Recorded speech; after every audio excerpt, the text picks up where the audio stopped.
And we are back. Welcome to another edition of the Sports Port. I am your host, Brian Barnaby, and Tony is in town. Hell What's going on, Tony? Not much, man. Living life. Yeah. And always our super producer, Mike. What's going on, worlds? Hello, world. I'm feeling great today, boys. Really? Yeah. This is I think it's the red sweatshirt, dude. This is whenever you were wearing that red sweatshirt, you're in a great mood. This is my favorite sweatshirt. But I've been just, making healthier choices like Grasso, working out. So I feel good. Good for you, dude. I thought I was going to see him this morning. But you didn't? No. And we have a little treat today. Gino joins us via FaceTime. What's going on, Gino? How's it going? And of course, we'll have Grasso on in a little bit to talk some NBA. But like we always do, we'll start in the world of Major League Baseball. Giving chase at Judge, and he dives into the stand. Rock begins the season with an overpowering strikeout of Ronald Acuna. The wall, it's gone! 3-run home run! What's going on here? I love it. He drives one to the moon. High, deep, and very gone. So, what a night in the world of Major League Baseball, honestly. Big Yankees Astros series started yesterday, like we documented, and Yankees 7-3 winners. It was just what a game, though. Honestly, of course, there was some interesting things. They started out actually in a hole because Bregman homered in the first. Right. So, but the crowd was into it for a crowd of 10, 11,000. It sounded like it was a full house. And just heckling the heck out of Altuve. Love to see it. The heck. And you could just tell everybody was just so fired up. And, after not facing this team for a year and a half to get a 7-3 win. And who was most fired up? How about Stanton? 4 for 5. I know. That huge homer in the second inning, and he had 3 RBIs. He's 21 for his last 50. So it's just the tides have turned quickly with that. But really where Alex this Rodriguez game 09 took off is in the sixth inning, you had a 3-3 game, bases loaded, 2 outs, LeMahieu up, soft ground ball to third. Bregman tries to be the hero, makes some great play. Never had a chance at him. Overthrows the ball, so at least the 2 additional runs, one would have scored anyway. And then Gurriel and Odor collision at the plate. Looked like it was pretty bad, but Gurriel actually stayed in the game. Right. Odor, they're saying just a contusion, so nothing. I thought he broke his leg because he couldn't put pressure on it at first. But that just they didn't look back from there, and that was a huge win for the Yankees. Yeah, it wasn't Maldonado he collided with. Well, but then Gurriel was somehow Gurriel. Okay, maybe it was running home. Okay, I don't know why I don't know why I thought Gurriel was part of the play though. I don't think so. Maybe, I think he just behind. Looks like Maldonado. That's right. No, he does actually. Yeah. They do look alike. But I thought it was kind of a weird play. Yeah. Odor didn't try to slide or anything. Right. And like Maldonado swept around late. He was there. Yeah. And I don't know. And obviously you can't hit the catcher anymore like you used to back in the day. No. So just what a game, and the bullpen really comes up big again. Herman only went 5, gave up 3 earned, had 6 Ks, 83 pitches, but I think they might have the number 1 team ERA bullpen wise. I think. I know they're right up there, but 4 shutout innings. That was huge, and you wanted to get game 1 here and just make a statement. And I'll go to you, Gino. Overall impressions of this victory for the Yankees. It was really, really big win. Obviously, a lot of time when you have this pressure and you have this build up to what this game was everybody talking about, the Astros and the Yankees and the scandal and what's going to happen once the Astros come to the stadium. There's so much that can get lost there, especially after giving up that home run to Bregman in the first inning. There's so much, it can easily be too much and be too overwhelming. But, they stood up. Herman, after giving up that first inning home run, was, pretty solid the rest of the way for 5 innings. And then the bullpen was phenomenal. And hey, I mean, the Yankees doing something that they don't normally do and winning the game by small ball instead of blasting home runs, every single inning. So that's a good sign. Grant. Yeah. I mean, what a turnaround. I know. In a couple weeks here, this is their 4th straight win, longest winning streak of the season. And I just really, I already touched on it, but I just loved hearing those chants, FL Tuve, what a loser. I mean, you can't ask for more than that. I mean, that guy is just a complete rat and just deserves every second of it. And I don't know if we've talked about this enough, but just if I'm repeating myself, my bad, but what were your thoughts? This is going back, obviously, but Altuve with that home run, in the playoffs. Do you think there was any type of buzzer there? I mean, they mentioned it on the broadcast. That's just what made me think of it. I mean, listen, they were using something, so it doesn't matter what it is. Basically, what you're saying. It may have been a buzzer. It may have been the trash can. It may have been the catcher in center field. They were using something. When you're home. Yeah, saying don't rip off my jersey. Don't rip off my jersey. Saying his wife. Okay. Cover it up well, but I mean, listen. I'm not going to say that they did that because nothing ever came out and they investigated that. But we know that they were doing something, whether it be the buzzer, whether it be, something was involved there. I promise you that. So yeah. It just gets me going is, Altuve, Correa, even Bregman, they act like they're all like pissed off that they're getting all this heat. And it's like, you don't think we're pissed? Honestly, it's like, geez, do you know what the thing is with them? You know what the thing is with Correa and Altuve and Bregman? They're very smug about it. Yeah, no heart. It's like not even like they haven't not even when it first happened did they give a heartfelt apology. Like they did it, and I bet you if you asked any one of them off the record, they would say they would do it again in a heartbeat. Yeah. Wow, dude. Yeah. But they did. They literally apologized, and then whenever they were asked about it again, they're like, "I apologized. Like it's over." Yeah. And Correa's a little. Correa's the worst of them, I think, because he's the one who speaks out the most about, and he just comes off very smug and very arrogant about the whole thing. And the thing is, it reminds me of someone. He talks the most. He's probably the worst out of all of them. I mean, he's declined his last couple of years. I thought he was going to be a star 2-3 years ago. He's not really that great. Yeah, I mean, I think we know why. Exactly. So. Just overall, I mean, you just love to see it. And what do you think, though, just about the way that they're handling the starters? I mean, obviously, Kluber was able to go 8 the other day, but just like 83 pitches for Herman, a lot of games, here getting 3-4 full innings out of the bullpens. I mean, you think they're kind of, hammering the bullpen a little too hard, or you think it's just kind of situational and that's what you got to do?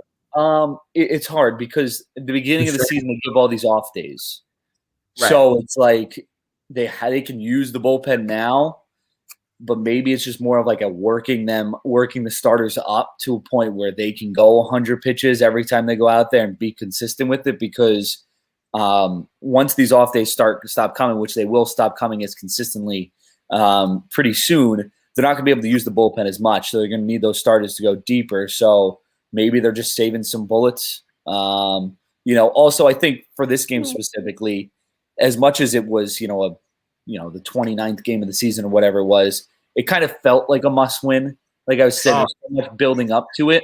It was just like I think Aaron Boone wanted that win. Even if they don't win tonight or they don't win the series, like I feel like yesterday was a very big win in the season, just from a fan perspective and just, all that. So, you just hope too that they get one game over 500 now you just don't want to look back the rest of the season, just keep building that number, winning 2 out of 3. I mean, that's the whole goal here. That's all you could ask for there, bud. And then it's just exciting too, because I honestly thought, the way the bullpen was structured, especially with Britton's injury early, that they would be lacking in the bullpen, but really, I mean, they're not, missing anything. And even Peralta looked up last night.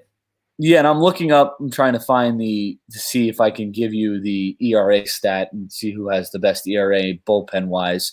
But yeah, I mean their bullpen. Honestly, I'm surprised at how good their bullpen has been, just because I think a lot of us, you lose I don't know who wasn't that great, but he still was a piece, and then the four horsemen get separated a little bit, and it can be. After losing Britton, I think that we felt maybe the bullpen wasn't going to be, as talented as it used to be, or as it was in the past few years. But Jonathan Loaisiga has stepped up a lot. He's been pretty solid. Wandy Peralta looked pretty good last night. So I mean, listen, the Yankees have managed to find good bullpen arms, and that's that's a huge part of the game. But we just like we talked about before, you can't we can't keep using them forever and ever and ever all season, because by the time the playoffs come around, they're gonna be gassed. And I think you mentioned Loaisiga. I think he's actually been the key to everything, because honestly, even as recent as this year, in a big spot when he would go in a game, I would honestly not really feel that confident at all. And now he's locked down. He's got a 1.04 ERA. Green has a 1.02 ERA, and Chapman hasn't allowed any runs. So I mean, I think the other thing you got to mention about Loaisiga is he's got a 1.04 ERA, and he had like a bad inning, or outing, like I think 2 games ago or something like that, where he gave up a couple runs. So he's been locked down every time. Life on the fastball. So it just funny. On the fastball. Wow. It's just funny. We're not used to seeing, obviously the bats have come on more of recent, but just the pitching. The tone for the Yankees, obviously, and that's what really has happened this year. But listen, it's pitching wins you championships. I think we've seen that in many of the recent seasons. So, I think that especially from a Yankees perspective, you can have the bats there all you want. Eventually, the bat's going to go cold. If you have a consistent 4 pitchers who can go deep in the playoffs, then you're going to probably have a good shot at winning the World Series. So, pitching's so important, and obviously the relief pitching's good, but I think even just from a starter perspective, I think they have under a 3-team ERA in terms of even starters, which is just amazing considering where they were last year and 2 years ago. Yeah, absolutely. And then you have a guy like Devi Garcia, who's in the alternate site, who can clearly step in. So I mean, you got Devi Garcia, right King, who can go out there, and if he needs to eat up innings, which he will, because they said that after the off days become less consistent, they're going to go to a 6-man rotation and kind of rotate that 6th man. And then you have Luis Severino, who's currently rehabbing, and you could get back, and if he's solid, it could be, there could be some decisions made, because the Yankees, the Yankees could have a very good problem on their hands come the playoffs, when they have to choose 4 pitchers to be their playoff starters. It's almost like the 2015 Mets, but with hitting. I think that's true. And it's funny because in the past years, because the pitching has been so thin, not last year because they had all the games in a row, but they would actually go to a 3-man rotation for the playoffs. But it's so deep this year, they probably will go to a 4-man. So, and then just to your point, why I like Garcia so much, it's just, we've seen with the Yankees, and like why you're excited about Peterson, you really want to develop homegrown starters. It's a very hard thing to do. And when you can hit on it and have a guy there long term, I mean, it really helps out the team. You just want to build with these young pitchers. Yeah, man, definitely. That's it. Yeah, man, definitely. Move on. Can we talk about the Mets now? And then before we talk about the Mets, tonight will be Game 2, 7:05, back on Yes, and we have Luis Garcia versus Jordan Montgomery. And I think 2 things that come to mind here for me is that you want to get ideally 6 out of Montgomery, after having to use the bullpen for 4 innings last night. And then number 2, you think they keep going with Higashioka behind the plate here? Because it just seems like the pitchers just pitch better. It's like putting Sanchez in this game. What is that going to do? So there's his pitch framing is also like one of the best. He's one of the best pitch framing catchers in like the league. Like he gets a lot of called strikes on pitches that are definitely balls. So love that. And that helps a pitcher's confidence so much. And listen, I mean, Gary's great, but Gary cooled off a bit. Higashioka's kind of cooled off a bit since his hot start as well. But again, I mean, we're getting to the point where I'd almost rather Higashioka hit 220, bat like ninth every game, but be very solid defensively than have Gary hit 220, hit 30 home runs, and just be a disaster behind the plate, and our pitchers not go 7 innings. Yeah, it's like if our pitchers are going 7 innings, I'd much rather. However, I get my pitchers to go 7 innings consistently. That's who I want behind the plate. And not to put you out of your misery here, Tony, but just quick question here. In all seriousness, what's your opinion here? Do you think they should just really play Higgy the vast majority of the time here? Like, yeah, man. I mean, I don't see a reason not to. Yeah. Like Gino was saying, like, I mean, he has great framing. The pitchers pitch better with him behind the plate. And I mean, he is an offensive tool as well. Like, why would you put and he has a way better name. Better nickname. And a better nickname. And it's funny. I feel like these like details and just being really good on the defensive side comes from him working so hard to get to this point and not being a 30 guy, because that's how you get noticed. Exactly. Is doing the small things well. And now that he's getting starts, he doesn't seem like a complacent person. I mean, he seems like he's still working at his game. He's busting his ass. Like he wants this. Yeah. And he's Jorge. Dude, will you let Gino talk? He's been talking. Why can't I talk? I don't know. Talk, Mike. I want Mike to talk. I just come in with my little words of genius. Well, I'm like, Tony never says anything smart. Whoa, man. Why are you coming at me, dude? Go ahead, Gino. No, I found a somewhat important ERA stat. So it looks like the Yankees have the best ERA in baseball as of right now, which is 3.02 ERA as a team. Wow. So that, I mean, it's not going to stay that way. Obviously, it'll change, but that would be, if it did for some reason stay under 3.5, that would be their best team ERA since 1981. 81. Yeah, they've been 3.5 or above in every other season as a team. So. Yes, I mean, we've been impressed with the pitching, and tonight, I think you just want to see some more life, out of the guys that have been struggling on offense, like Gleyber Torres, like Hicks, and just see what you could put together here. And I mean, what a feeling it would be to take the game tonight, and then you have your ace going tomorrow, Garrett Cole. Looking forward to this, and I'm sure it'll be buzzing in the Bronx again. But now it's Tony time, so I'm not even going to say Tony time. I want Tony. I want you to take it away here. All right, dude. So the New York Mets, the best theme song ever. Honestly, dude, yeah. A little bit of drama here the past few days for the Mets. So they're supposed to play the Cardinals yesterday, right? All of a sudden, I get the notification on my phone that DeGrom gets scratched. He has right side tightness. They gave him an MRI yesterday. Thankfully, they didn't really find anything. He just has tightness on his right lat. So they're going to sit him for a little while. He's not going on the IL.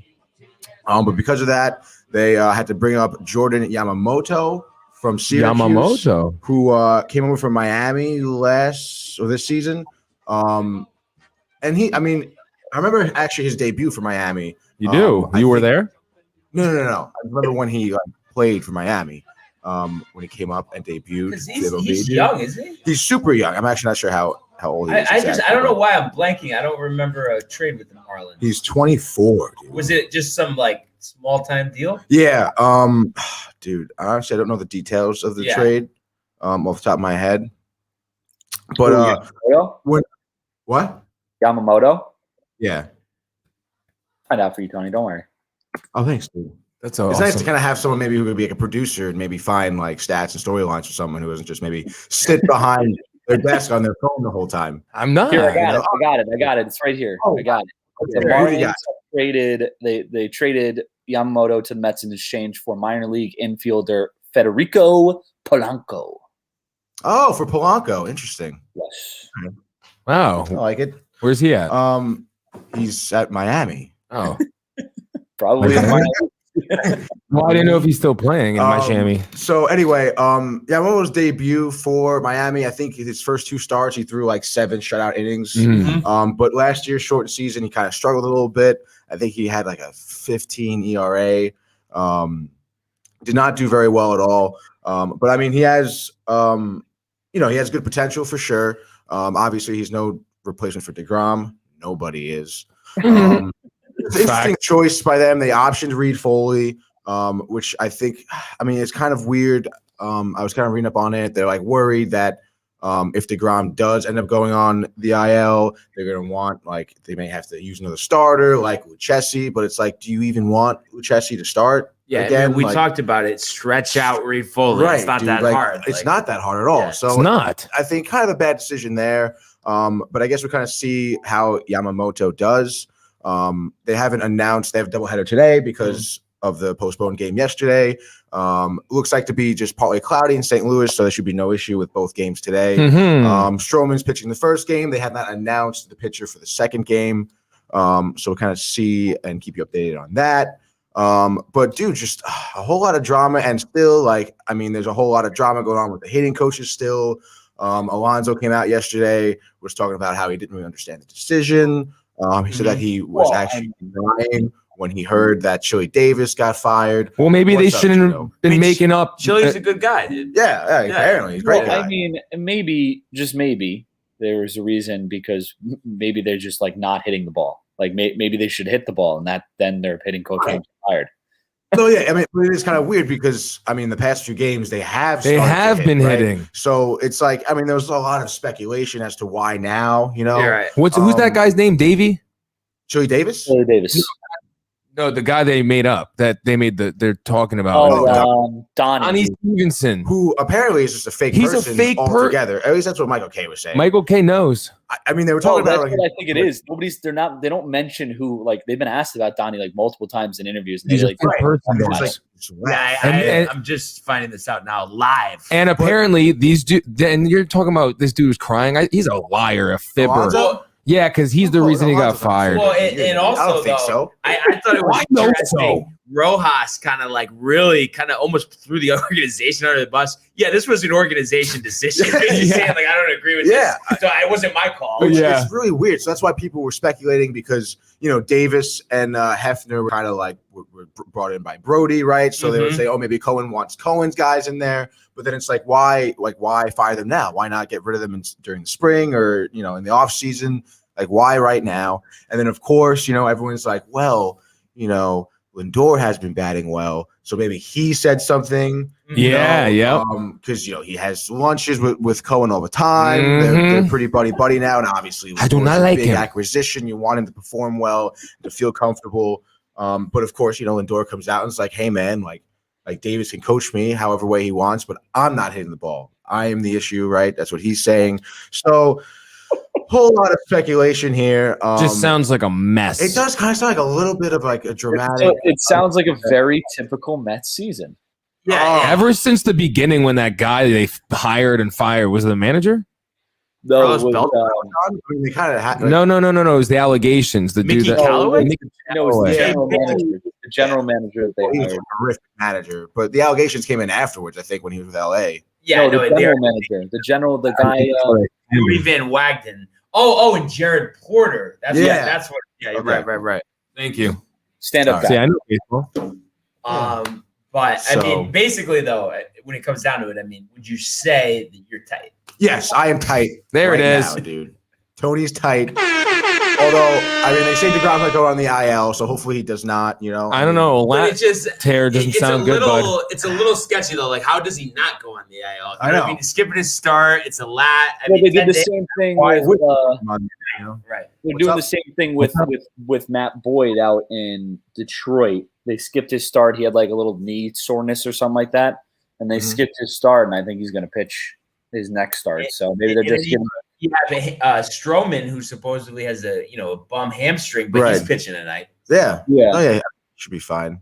Yeah, he's not athletic. No, hamstring injuries, those aren't usually tricky. Yeah, no, never. It's not like they use their legs for that. Being out for weeks on end from a hamstring injury, But what are you looking to see here tonight? Honestly, what's gonna make you not tight? To make me not tight, winning both. Lindor, these games 4 for 4, 2 home runs and a grand would slam. Would you rather split the games and Lindor goes off versus sweeping them and then he goes 0 for 7? Oh God.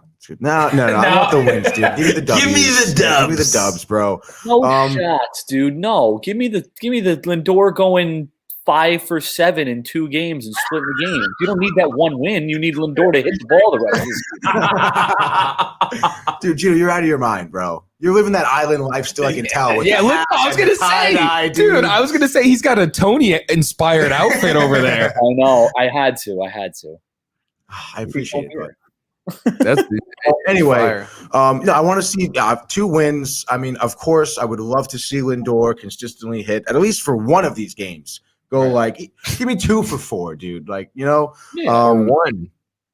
Well, no, I don't want to see 1 for 4, dude. I want to see. I mean, at least see a hit. Well, yeah, if he breaks his no hit streak. Yeah, dude, this is 22 good. at bats, he hasn't had a hit. Of course, it's gonna be interesting to see what the Mets do in the second game. If they decide to play some type of bullpen game. I mean, our bullpen has been really well.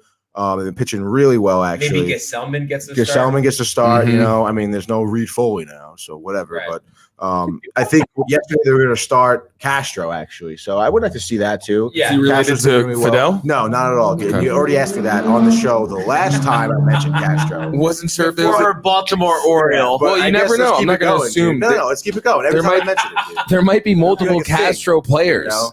There There definitely is are. multiple Castro players. Yes. Thank you, Gino.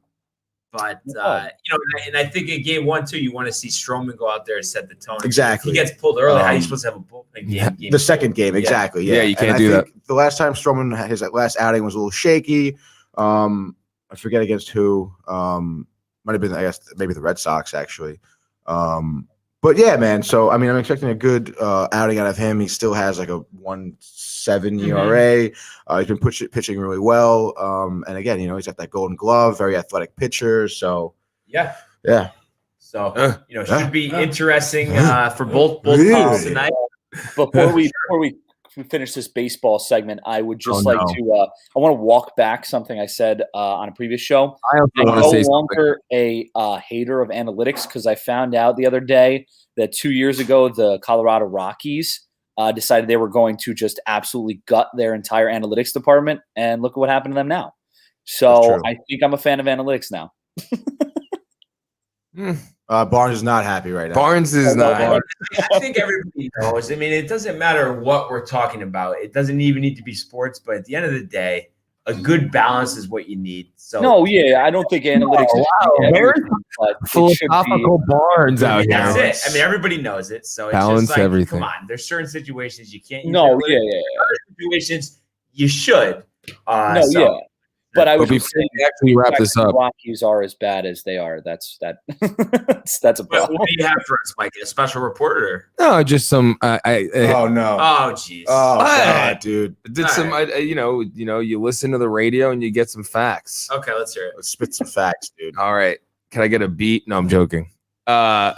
So Mike Trout this season, no one's talking about him, and I just feel like you guys probably watch him a lot, so you guys could probably talk more about him. But I'll say his average, he's hitting 410. Mm-hmm. Sound about right? Like that? Yeah. Is that a lie? What? Why? No, I don't know baseball too well. So 8 homers. but 7. 7. Okay. 7 homers. A 515 on base percentage and a 1.290 OPS, whatever that means. But also, thank you. Very good. Barnes isn't amused with my facts right now. Look at him. We're gonna dude. I know Trout is great. I mean, Everyone knows Trout's great. Yeah. Well, no one's talking about his greatest season. Nobody ever talks about him. That's the problem. If he was a Yankee, but Aaron Judge, he could do better. No, Yeah. honestly, no. Well, first of all, with baseball, of course, like the Yankees are going to overshadow everything for me. But I have recognized Trout's been one of the best player in the league for probably 5 years now, and he deserves to be in the playoffs. And I would love to see a Yankees-Angels playoff series. So I hope we get it. And it's just like the Angels around Trout have to step up this season and give him a consistent effort because, I mean, he's played in, 3 career playoff games? Yeah. I think? Oh, I didn't think he had any. No, he has 3. It was just one time. So, Yeah. I mean, he deserves it. He's a See, that's all I wanted. He actually is. He is. That's why I brought it up. So you guys have this talk. And I did honestly always think, job, Mike. and who knows? I mean, he still might, but I always thought, especially before he signed that big contract, that he would end up on the Yankees because grew up in, I think, New Jersey. Yeah. Wasn't They just missed picking him in the draft, I think, by a pick or two. Hate to see that. But hey, I had him instead of with Judge. the Angels, in a few years, the owner's getting tight, right. paying the bills. Well, what does he have, like 8-9 more years on his contract? Oh yeah, but there's opt-outs. But yeah. it's all like $40 million stuff. So maybe a little Stanton Trout swap. Good No, for I'm him, just dude. kidding. Yeah. Stanton's my guy, honestly. I'm impressed with Stanton. I'm comfortable My having him guy. as our long-term designated hitter. So a lot of exciting stuff. Hopefully the Mets turn it around for Tony's 2 sake. for 2 tonight. Yes, 2 please, for 2, God. 3 for 3. Let's hope for that. Yes. Dude. And we are going to take a quick break and get Grasso in for some NBA.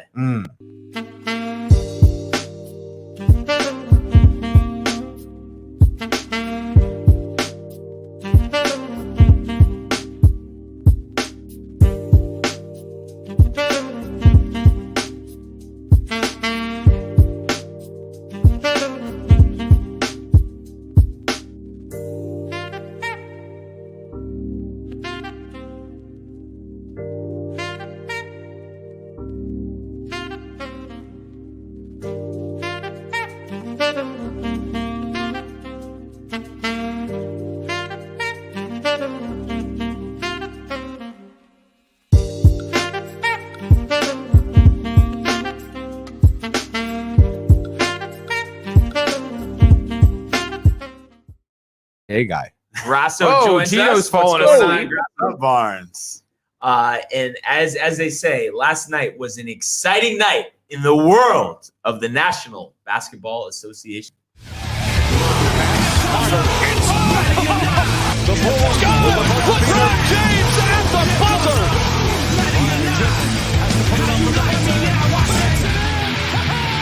He banks in the three, and the Lakers win the game.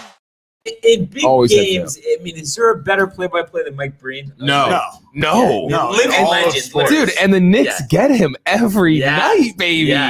Boy, he's got a busy schedule. Probably got a with all That's what I was that going to say. national He's probably one of the broadcasts. most hardest working guys Yeah. there is. Sports in media, yeah. sports. Friend of the K program, they bring him Oh, on. all the time. It seems like they like going back and forth, like trading barbs with him. So Yeah, seriously. that's always funny. Green's my And guy. speaking of Yeah. barbs, it was Mystic Barbs last night. Uh-huh. We have the Bucks 124 over the Nets. So 118. excited. And Look how happy you he guys, is. I mean, listen, You I guys. tried telling you, but you guys just don't like to listen. Okay. Giannis, 36 points, 12 rebounds. 13 of hit 30 from the field. 4 of 12 from 3, but hey, four 3-pointers for him is good. Holiday, 23 points, 8 rebounds, 10 assists, and Middleton, 23.7 rebounds. And how about Here we go. DiVincenzo with 15 boards for a guard? I mean, that was pretty impressive. But I just was impressed with the Bucks, resilience here, because you had a 10-point second half lead, you trail by 6 with 10 minutes left, and then they go on an 18-1 run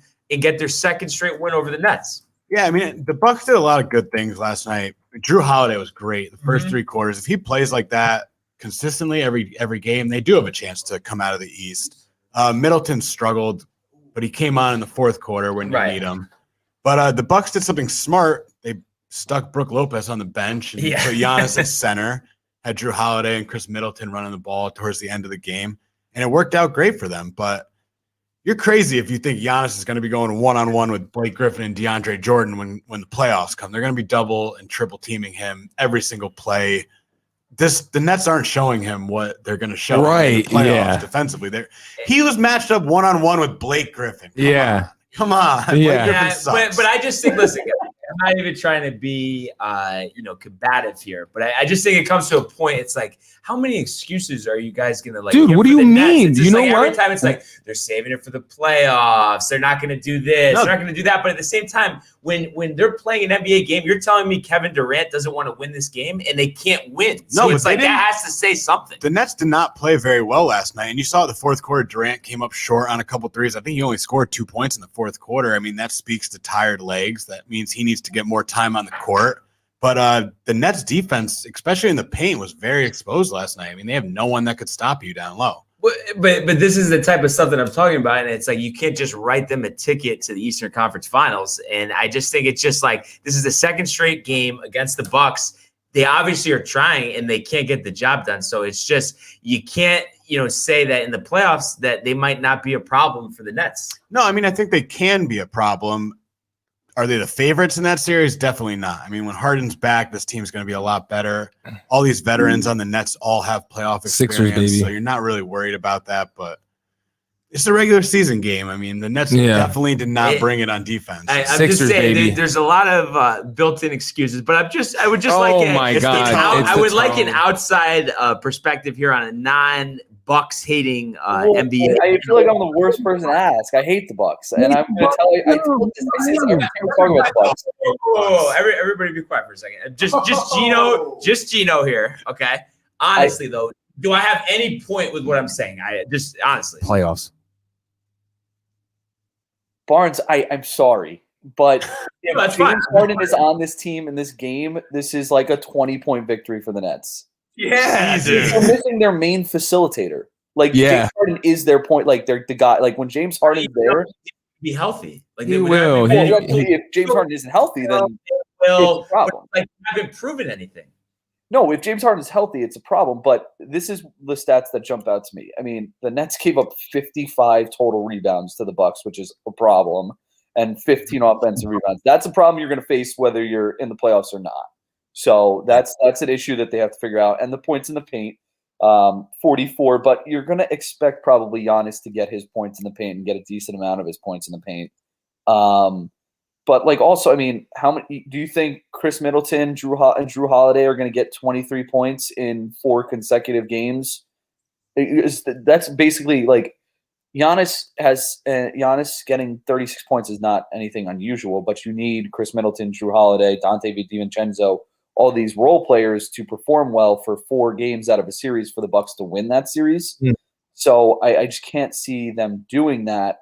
But especially if James Harden is back. But if James Harden is not back, obviously it presents a little bit more of a challenge for the Nets. I don't think if James Harden isn't on this team, I don't think it's impossible. But I think James Harden might actually be, out of the 3 of them, maybe the most important, just because he is probably the best facilitator out of. And that he's up in the playoffs a lot too. So that's just another thing. I'm just saying, you guys just want to pencil him in, and it's just one other. He's a one-man. But we can't just. Another thing that you can't discount here too. What wins championships? Team building and selflessness. And I'm sorry, but these 3 guys are selfish players, and that doesn't translate to a championship. You just Kevin Durant's a selfish player? You just want to pencil in. Wait, you said Kevin Durant's a selfish player? You played with Steph Curry and Thompson. And why did he have to leave? Because he didn't feel like they moved the ball better than any team in NBA history. Why did he leave? Because of Draymond. Because of Draymond, and he wanted to go somewhere else. He said the most unselfish team in NBA history. You're going to tell me Kevin Durant's a selfish player? He didn't like. You think James Harden's selfish? Though, dude. James Harden, yes, James Harden's selfish. He didn't have a good teammate besides Chris Paul his entire tenure in Houston. Dude. But this is the thing, though. We can't say, oh, like you can't pencil in the Nets to do this or whatever. Like we can't also pencil in Giannis to go off for 36 a night, which is basically what he has to do to beat the Nets. And that's what he did in the last 2 games. And we haven't. This is my biggest problem with the Bucks is I don't care what they do in the regular season. Just show me if they could show me it in the playoffs. I will not be a Bucks hater anymore. Me but too. If Giannis has to go off for 35, 36, 40 points a game, probably for them to like. That's how he beat a Nets team that's without James Harden and not playing great defense. Gino, you look like Jordan when he has a cigar in his mouth and he's like, "I made it personal" or whatever. That's what you look like when you're. Sorry, I had to get a little comfortable here. Personal. And just one How other. dare you, Barnes, one other ask me that point here, question. And I just want all of our listening audience to remember me saying this, okay? And this is how we're actually just going to close out this game because we want to get to the other game from last night. Players don't win championships, teams do, and you'll see that this year in the playoffs. Mark words. Who is this? Let's move on. So the other game we had last night, the Mavs take care of business with the Heat, 127-113. Luka nears a triple-double, 23 points, 12 rebounds, 8 assists. And I'm very interested to hear Mike's take on this. How about his boy, Hollywood Hardaway, 36 points. Dude. 10 for 18 from 3 after 42 over the weekend. You Give know it to what's me straight funny? there. It's funny. I saw the stats, dude. I saw the stats and I was like, I heard myself saying, "There's no way he's gonna go out for 40 again." Right? Literally, he gets 36. I gotta just, yeah. Sometimes, yeah, you're just wrong, bud. You know. But Gino being the resident Mavs expert here, what's your thoughts on this game and what we saw obviously out of Hardaway? Well, Hardaway, like you said, it's so weird because he could do this. Like for some reason, it'll just be like once in a while he'll just go off, and it's just like the weirdest thing in the world because most other games he kind of looks like a 15 points, 5 rebounds type of guy. But he was phenomenal. I mean, obviously Luka nears a triple-double almost every night. But it's Jalen Brunson is like my favorite player on this team. And I talk about him every time I feel like we talk about the Mavs. But right now he's averaging 12.6 points per game and shooting 52% from the field. So that's all you can really ask for out of him. So listen, I just don't understand. They do this against the good teams, and then they play the Kings 2 times in a week, and they can't beat them in either game. So I don't really understand what's going on there. Luckily for them, they're not going to have to play the Kings in the playoffs. So yeah, maybe exactly. right? Yeah. So I mean, we're fine. It's gonna be great. It's great. So, but yeah, I mean, they're performing like we would expect them to perform at this point. And back when they were struggling, I said, let's wait till they get to about 30, 40 games until we really start judging what this team is. I remember you saying that. Yeah. We're looking at what this team is now. What do you got for us, Mike? No, he's right. I'm a little disappointed in Miami, but it's good to see the Mavs playing well. What I'm actually worried about is the Lakers, but I know we're not going to talk about that right now. Because I just think they're going to have to play in the play-in game, and I don't know, man. It doesn't look good. Honestly, I'm not too worried about the Lakers. I know they're going to take care of business. But like I've said, and like I always say to everybody, the number one priority is the Yankees. Touche. But Grasso, I mean, any takeaway for you here? I mean, Butler didn't play. Yeah, I think that was my only part. takeaway from this game. Jimmy Butler didn't play. So you can't chalk up too much, but I mean, I think it's hard to be. You don't know what to expect out of this Heat team in the playoffs. That's the biggest part. No, Miami's a huge wild card. Butler's been up and down with his health all year long. Right. It was a tough run last year, Yeah, I don't think they're getting out of the first round this year. I mean, Miami, maybe we'll retool in the offseason, get ready for the next year. But Dallas, we talk about it when they're supporting guys, Jalen Brunson, Hardaway, Josh Richardson. When these guys play well, it seems really hard to beat. But we talk about Drew Holiday and Chris Middleton because they do it 4 games in a row. I don't think anyone on Dallas besides Luka could play good for 4 games in a row in a series either. They do worry me. I hate saying this because we're talking about an MVP candidate and a 22-year-old, but that's where I have more trust in Luka to do it in the playoffs than I do Giannis because Luka has done it. He's gone off for 40 in a playoff game. Giannis has not been able to lead and hit a game-winning shot when he needed to, namely last year against Clippers in the bubble. But Giannis hasn't been able to lead his team there with a better supporting cast. So that's, I guess. Look at Barnes' face. I know. But I'm sorry. Played though. Because Luka's the guy that has the ball in his hands. Every single he initiates the offense. It all runs through him. Giannis can't do that because he can't shoot. So play back off of him, and you can't initiate an offense when the guy handling the ball isn't being guarded. Now you're playing 4-on-5. Yes. Barnes does not agree with us, but I understand. The reason why I just get a kick out of it is it's just the way that you guys talk about Giannis, you would think that he's not even an all-star, and he's like a lock top. He definitely is an all-star. But the way that you're breaking him down is insane. It's almost like Mike. If you had been better, it's the same thing. It's the same thing. If you had to tell me, could you put money on the fact that 5 minutes in a game, 5 minutes left in the game, Giannis is going to hit a 28-foot, gyra or a 25-foot jumper. I don't think you can. I think, but the problem is that you guys are just focusing too much on what's happened before, and I know, but I guess I'm like, all right, It's not different now, though. But It hasn't changed yet. They're doing the exact same thing. Started though. They're doing the exact same thing. They're running the same offense with Giannis having the ball on the perimeter and trying to drive. It's stupid. But the whole thing is, and we see this in sports all the time. In NFL, honestly, makes me think of this the most. We see a quarterback win a Super Bowl like Joe Flacco, for instance, and all of a sudden he's the highest paid quarterback in the league. They're gonna win 5 championships. Oh wait, and then we never hear from him again. It's just like these are trends I see in sports all the time. The same thing doesn't happen every year in a row. Things change. Like you guys are too. I know, but it's been 3 years of the same thing happening, and I guess that's why I'm like, well, give me the playoffs again, and let's see what he can do. And a guy that's going to have a 20-year career, it's like you have no idea what's going to happen. I know, I agree, but I guess what we're saying is based on the past, I can't trust Giannis right now. But once he gets to the playoffs, if he goes out there, wins an NBA championship, I'll never talk about Giannis ever again. Yes, exactly. He'll be one of my favorite players. All right, so I hope the Bucks make the finals. I promise you, I promise you, I will have a lot more trust in him because so. And then we'll take a look at some interesting matchups tonight. We do have the red hot New York Knicks visiting the Denver Nuggets, and the Knicks. They're the hottest team in the NBA. Is it 12 out of 13 now, Mike? Yes, sir. And last time these teams played, Nuggets won 114-89 all the way back January 10th, and we spoke to it yesterday. A big proponent in this run for the Knicks has been their three-point shooting. They're now up to third in the league with 39% from three.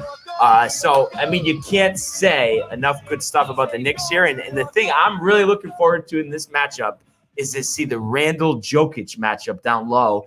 What do you see here, Mike? Yeah, no, I'm actually really excited because, like you said, they lost last time, but last time was a long time ago. This is a completely different team than then.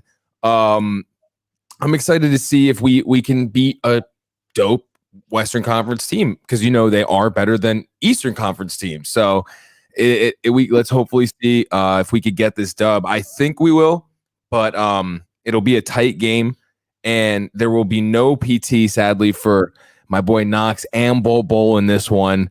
Don't foresee that happening at all. Those guys are sitting on the bench. Sadly, but I do see a big game from RJ. And I see a win because of the things we talked about last time. Tough guard play for the Knicks, meaning good. We have really tough guards on both ends. And then Denver's struggling on that end with the guard play. So all we got to do is get that big man upset, which I think we could do. Yeah, this gonna be a tricky game, I think, because the Knicks have the huge advantage of the guard play, but the Nuggets have a huge advantage down low because no one's stopping Jokic on the Knicks right now with Mitchell Robinson now. And is Nerlens playing? We don't. I'll check day to day. Yeah, he's day to day. So if he's out, then you're Taj Gibson is the guy. And then who's guarding Michael Porter Jr.? Yeah, 6'10", 6'11", can shoot threes. So Nuggets have a huge advantage when it comes to the size. But guys like Derrick Rose, Emmanuel Quickly, like who's going to guard them? Campazzo. Yeah, your boy, right? You trust Campazzo there? Yeah, I think RJ Barrett's going to have a big game too. But this is going to be an interesting game to watch. Are the bigs going to win? Or are the guards going to win? And both these teams, the playoffs have already started. Essentially, for both these teams, they're playing for something every single night. For seeding it right now. Mm-hmm. I think the Nuggets are going to be tough in this game. It's going to be hard for them to lose, but.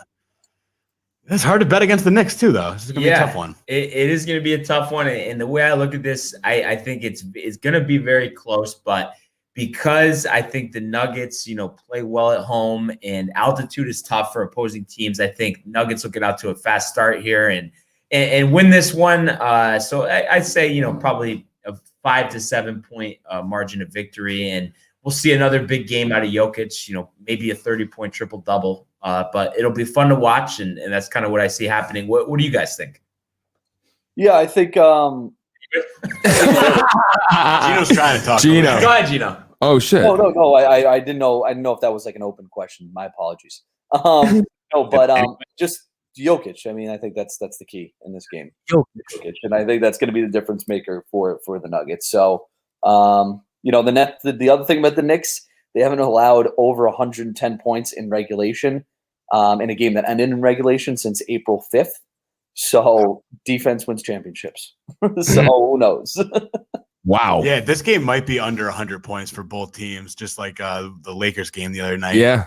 You don't see that too often, No. but the Nuggets win this game like 95-87 or something like that. It's going to be like an ugly 90s style game.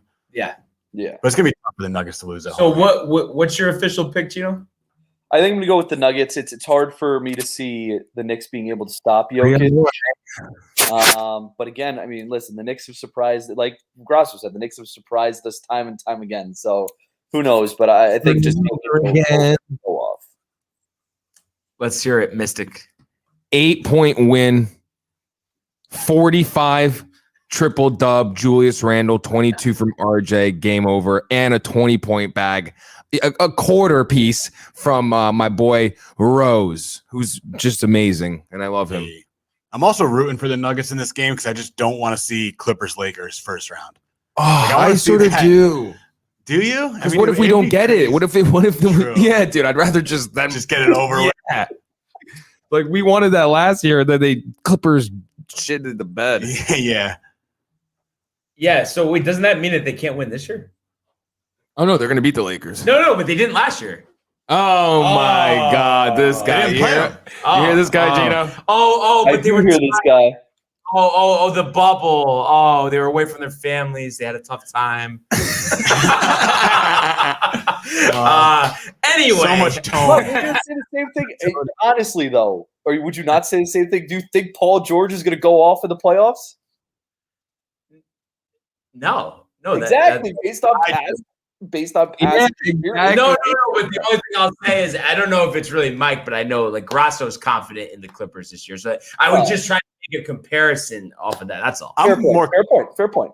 Yeah, He's a monster. Oh, yeah. So seriously, Kawhi, Rondo, let's go. But Championship pedigree, you know.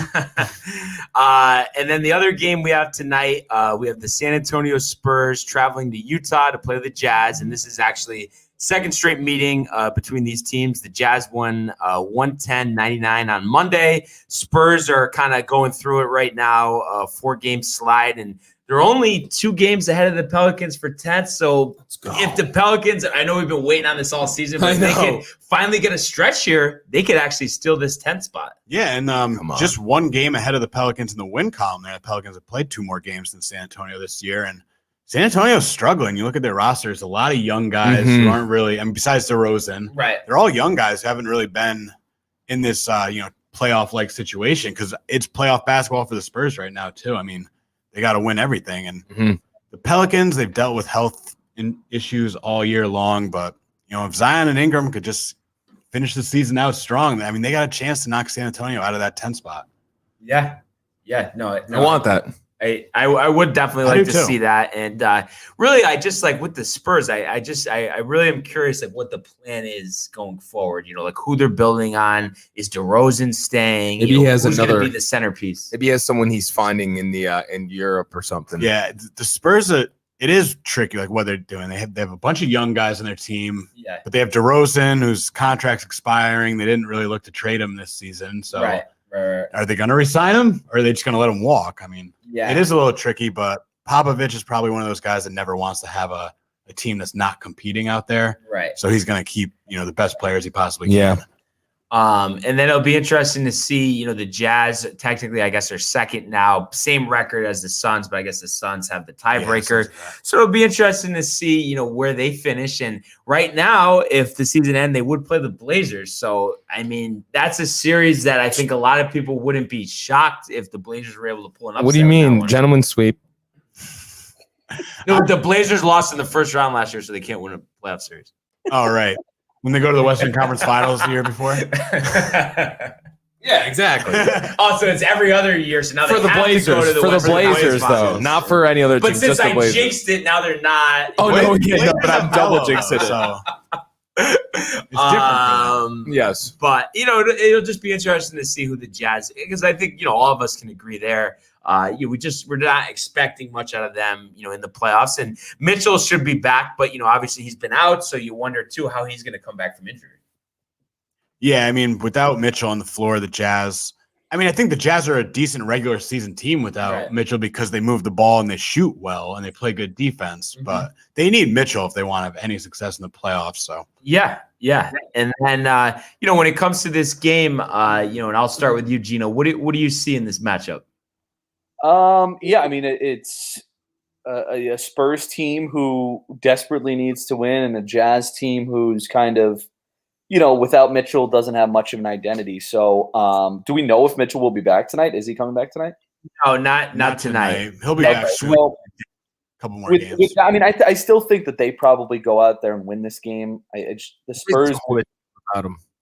The Spurs just they haven't been the typical Spurs that we see year in and year out. So I would bank on the Jazz probably going out there and winning this game, just because the talent that they have, I think, outweighs the talent of the Spurs. But I don't think it'll be a blowout. I think it'll probably be like a 5-6 point game probably for the Jazz. So that's what I see. What do you think, Grasso? I think it's going to be a close game, probably pretty low scoring. I think Jordan Clarkson's going to have a big night tonight and be the offensive firepower for Utah, and I think that's going to be the difference. I think they'll come out on top, less than 10 points, maybe like 105, 95 or something like that. Yeah. No, I could definitely see that. What do you think, Mike? Yeah, no, Jazz on top, go Bear, 5 points, 5 boards, and 2 blocks. I mean, 5 turnovers too. Yeah. Oh, yeah. Yes. So, I don't get them. Everything here definitely, points to the Jazz, but I'm going to go with the Spurs. I think they're due for a win, and Pop is the Spurs and not the Knicks. Pop is a coach that just finds a way, no matter who he has out on the floor. We've seen it before. Coaching against his predecessor, though, and Jerry, not predecessor, is what do you call like the mentor and the whatever. Apprentice. And I called him Jerry Sloan too. Quinn Snyder, the Jazz coach, coach under Pop for a He's long a great time. coach too. I don't know why I didn't realize that. Oh, you didn't do your homework. Guys that coached under Pop in the NBA. So, but seriously. before we close out here, anybody have any final words they'd like to get out there? Gino? I have a question. If the Knicks win tonight and the Hornets lose tomorrow, do the Knicks clinch a playoff spot? Mike? Yeah, right? Yeah. They're 65 games right now. They're 65 games right now, and they're 5 games up on the 8th seed.